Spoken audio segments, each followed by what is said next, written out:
If only we just had the time. You're sitting with somebody anywhere from 30 minutes to 4.5 hours. To listen to the stories of people. You've got nothing to do but talk, so you really get to know people.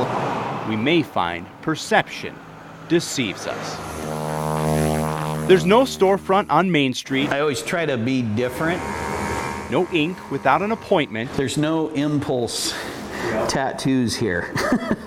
Rob Burks is just a guy doing what he loves in a place where his family would only have it. I was doing it in the house, and my wife kind of got sick of that, so this was the man cave. Once the man cave, now his backyard parlor. We'll put some white highlights in it. A place where stories It's actually relaxing. matter. All the tattoos I get have some sort of meaning, some not as important as other ones.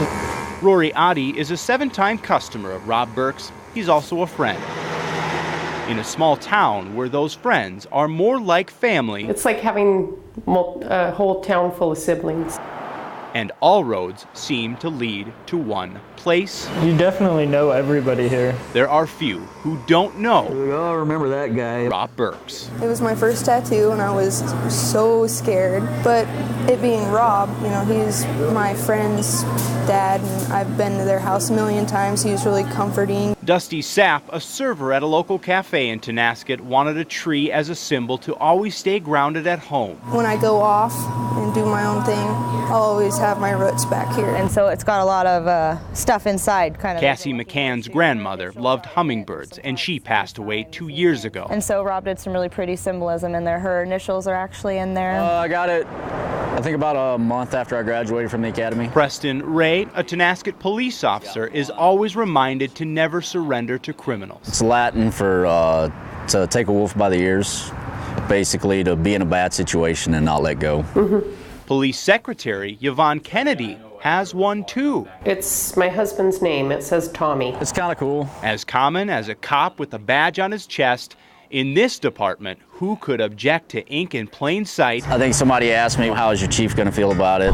When your artist I'm usually the day shift guy. He's the chief of police. He's my boss. runs the department. And then when I tell them that, well, my chief's the one that's giving me the tattoo. It's a funny thing to those who you ask. If he pulls you over, you're like, is this gonna make our tattoo next week awkward? And funny are the reactions when they tell. They're like, really? Your chief of police gives tattoos? And I'm like, yep, beautiful ones. Yep, he's done both of them for me.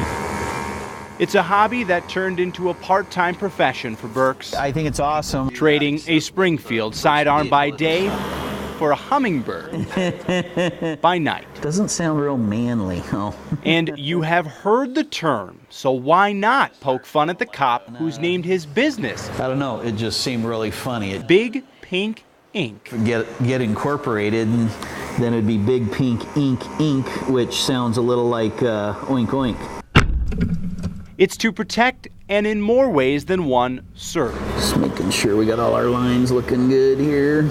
We must look beyond the badge to see the true colors Like my next one's a feather. of the people we meet. It's just weird to me to have people come and let you draw on them, and then they pay you for something you love doing. And the stories they share.